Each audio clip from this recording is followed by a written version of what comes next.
Vamos a escuchar al profesor Eduardo Roveda, que nos va a hablar sobre mecanismos de planificación sucesoria, pacto sobre herencia futura y empresa familiar.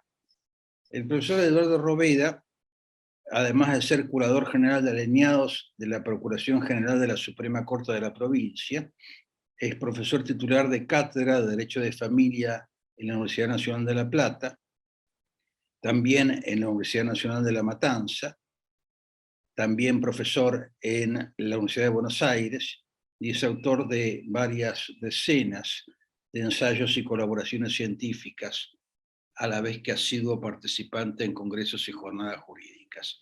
Eduardo, bienvenido, perdón por la tardanza, y bueno, tenés media hora. Buenas noches, Luis, y buenas noches a todos. Muchas gracias por la invitación. Una pequeña corrección: actualmente me desempeño como abogado adscrito en la Cámara de Apelaciones en lo Civil y Comercial de San Martín. Y antes de comenzar, me gustaría hacer una pequeña aclaración importante para mí, que es, bueno, en esta casa donde estoy dando la conferencia hay perros, así que en algún momento probablemente interrumpan nuestra charla los perros, así que desde ya les pido mil disculpas por eso. Bueno, me han convocado para que hablemos de los denominados mecanismos de planificación sucesoria y su especial cuestión que tiene que ver con la empresa familiar. Aquí me permito, como introducción al tema y para tratar de hacerlo dinámico, que nos detengamos un segundo en qué entendemos por planificación sucesoria. Y tengamos en cuenta que este aspecto de la cuestión sucesoria prácticamente no aparece en nuestros programas de estudio y ha sido absolutamente ajeno, al menos en mi formación primera como abogado y luego como docente de la materia familia y sucesiones. ¿Y por qué ha permanecido ajeno, si se quiere? Bueno, fundamentalmente entiendo yo por cuestiones relativas a lo alto de las porciones legítimas. Entonces, cuando las porciones legítimas son muy altas, la planificación sucesoria, sobre todo por ser la legítima en la cuestión de orden público, se ve claramente disminuida o sin poca posibilidad. Ahora bien, con la reforma del Código Civil y Comercial y con la ampliación de las porciones de legítima, de alguna manera este tema reaparece en nuestro derecho positivo y nos ha llevado a este particular interés que la jornada presenta en esa planificación sucesoria. ¿Qué se entiende por planificar la sucesión? Bueno, en realidad es que el proceso de transmisión hereditaria se base en los deseos e intereses del causante, que proyecta su futura herencia en atención a sus propios deseos y a su entorno afectivo en un marco de equidad.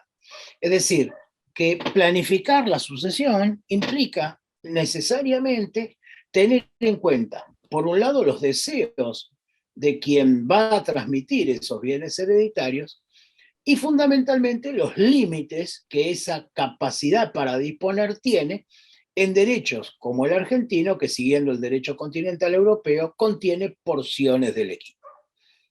En la República Argentina se ha dicho, se sostiene, creo yo con razón, que no es costumbre hacer este tipo de planificaciones sucesorias. Javier Dubois, de alguna manera, sistematiza por qué en nuestro derecho positivo, en nuestra costumbre social, para decirlo de otra manera, no se ha trabajado la idea de planificación sucesoria. Y lo atribuye a los siguientes factores, que relato muy brevemente. La negación a considerar la idea de la propia muerte, los constantes cambios en la situación económica y las reglas económicas del país, que hacen un poco inútil tratar de programar a largo plazo distintas soluciones, el desconocimiento de las normas para hacer un testamento, su revocabilidad y ejecución, la realización de particiones a través del Instituto de la Donación, o sea, dentro del marco contractual, evitar decisiones actuales que puedan comprometer afectos dentro del ámbito familiar, o sea que pueden influir negativamente, y como lo hemos dicho anteriormente, la cuestión de la legítima, o sea, de cómo la legítima produce limitaciones a la capacidad para disponer, sea por vía testamentaria, sea por contratos a título gratuito, y esa limitación, sin lugar a dudas, desalienta esa planificación sucesoria. ¿A qué fines puede ser utilizada la planificación sucesoria? Porque si bien el tema de las jornadas es la empresa familiar, vemos que en el Código Civil y Comercial hay una gran cantidad de posibilidades en cuanto a esa planificación. La planificación puede ser utilizada en materia de partición hereditaria. El Código prevé la posibilidad de la partición por ascendientes y la posibilidad de partición por donación. Estas dos herramientas son o pueden ser útiles a los efectos de la planificación sucesoria.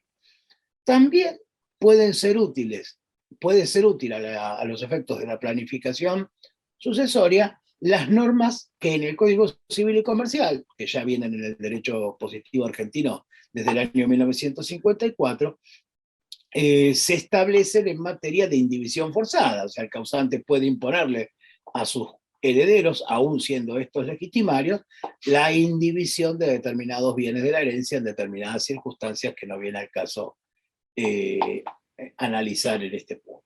¿Sí? O sea que tanto en materia de partición como en materia de indivisión se pueden utilizar herramientas que el propio código trae en materia de planificación.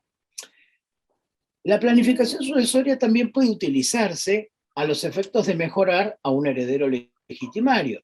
Como ustedes saben, el Código Civil y Comercial permite disponer de la, valga la redundancia, porción disponible a favor de cualquier persona, incluidos los herederos legitimarios, y también se incluye la norma del 2448 de la mejora a favor del heredero con discapacidad, que permite tomar una porción de la legítima y otorgársela a ese heredero con discapacidad. También es posible planificar sucesoriamente a través de reglas de administración de la futura sucesión, estableciendo algún tipo de contrato de fideicomiso o fideicomiso testamentario y designando eventualmente a un heredero como fiduciario de ese contrato.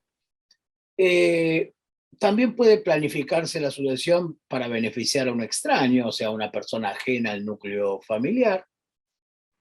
Y en los puntos que nos interesan, a los efectos del tema de las jornadas, la creación de instancias eficaces de autocomposición de los eventuales conflictos sucesorios, fundamentalmente en lo relativo a la transmisión de la empresa familiar, donde aquí aparece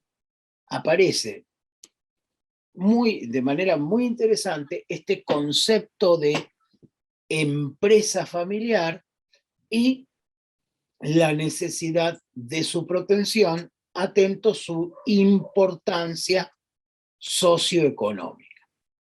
¿A qué me refiero con esto exactamente? Bueno, en primer lugar, digamos que definamos a la empresa familiar.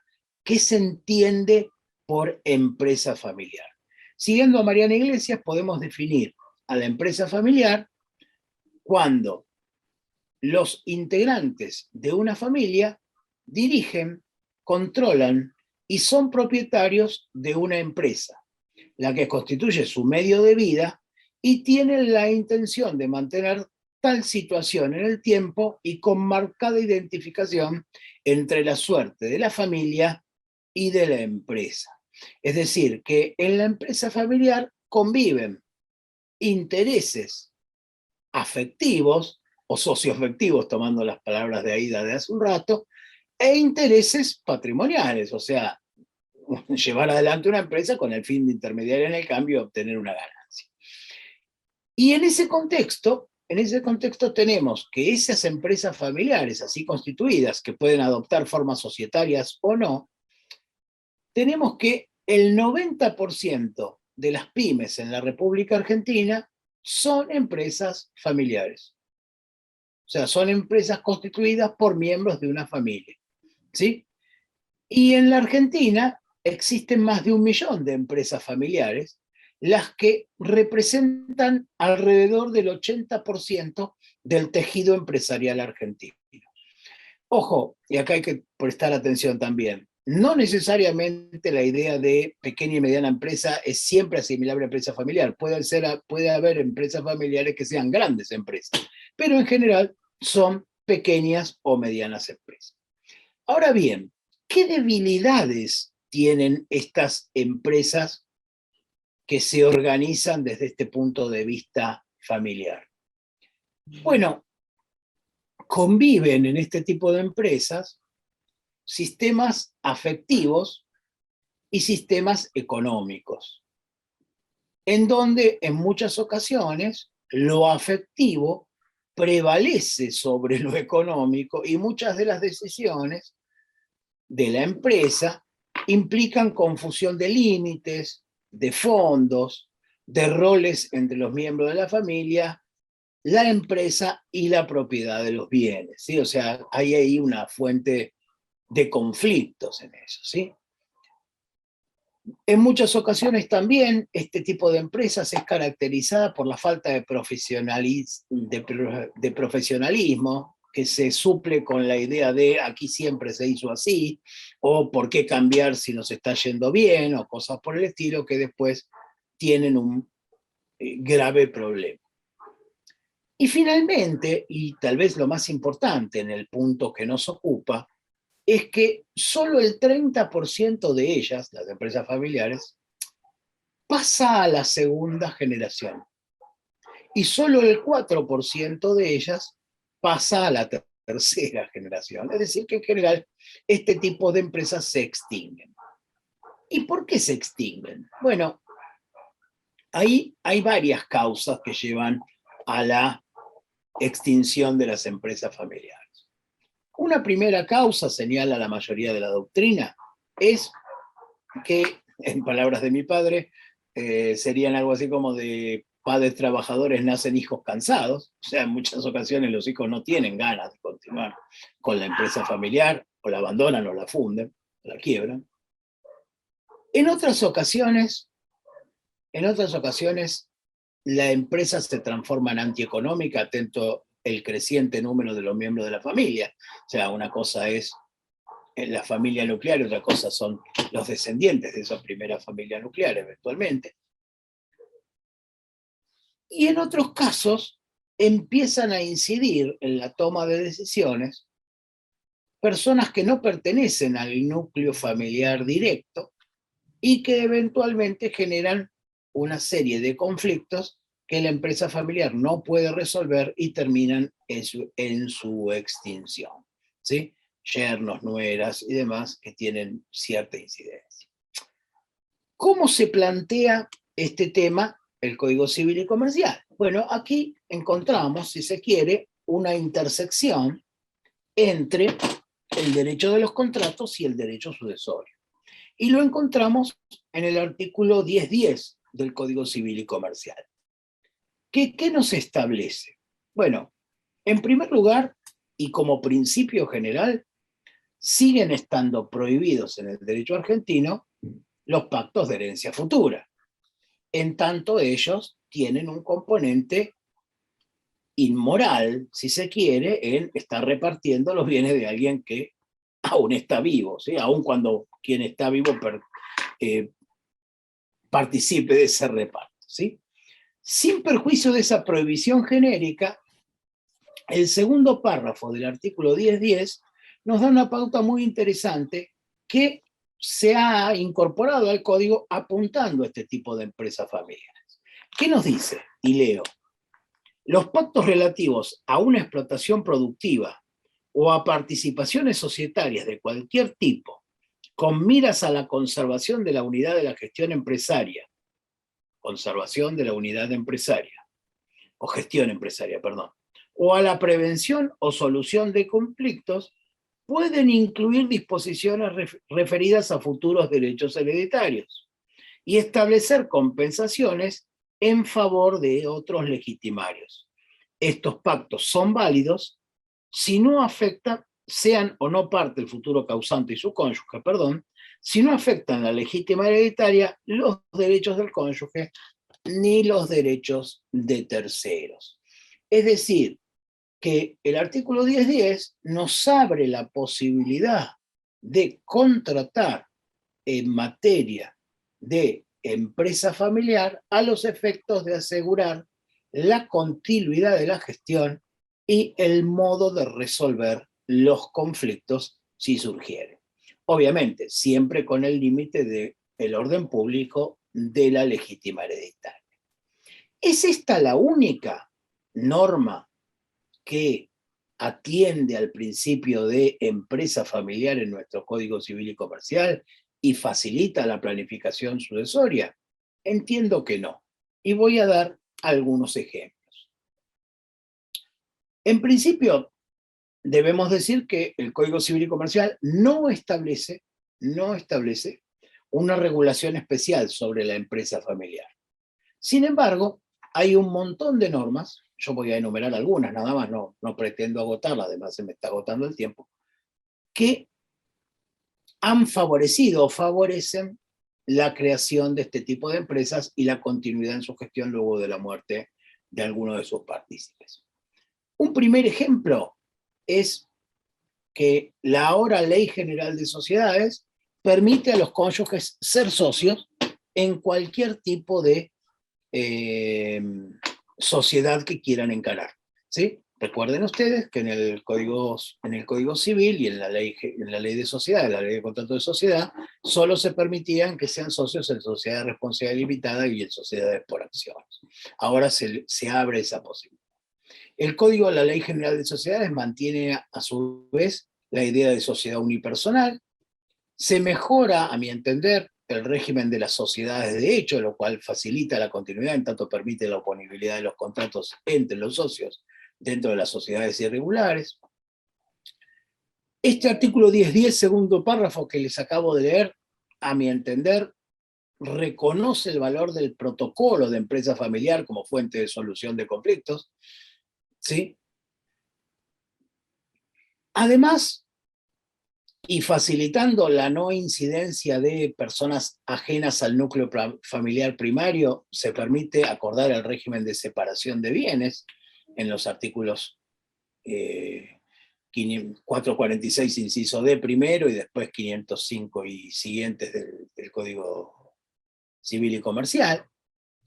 Dentro de la división de bienes en el régimen patrimonial del matrimonio y dentro del régimen de comunidad, se regula expresamente el instituto de la atribución preferencial, artículo 499, artículo que luego se replica en materia de partición. Y un punto interesante y muy importante es el artículo 491, tercer párrafo, que establece un derecho de recompensa sobre las utilidades no distribuidas que han sido generadas durante la vigencia de la comunidad. Yo no tengo mucho tiempo para explayarme sobre este último punto, pero sí remarcar que el código lo resuelve, más allá de que yo en principio no comparto el modo en que lo resuelve como un derecho de crédito, es decir, no una propiedad sobre eventualmente acciones que se hayan generado durante la comunidad de ganancias. O sea que el interés del cónyuge en el caso de divorcio de una persona que integra una empresa familiar se limitará a ese crédito y no a una participación societaria o accionaria. Para concluir y no extenderme demasiado para no extender demasiado la jornada, el código ha incorporado de alguna manera y recopilado las herramientas que teníamos con anterioridad en el Código Civil sobre planificación familiar y ha incorporado esta idea de planificación sucesoria, perdón, y ha incorporado esta idea de empresa familiar en distintos aspectos de nuestro ordenamiento. Queda como tarea para la jornada dilucidar exactamente cuáles son los límites de esa capacidad de contratar y de esa continuidad de la empresa familiar. Muchísimas gracias.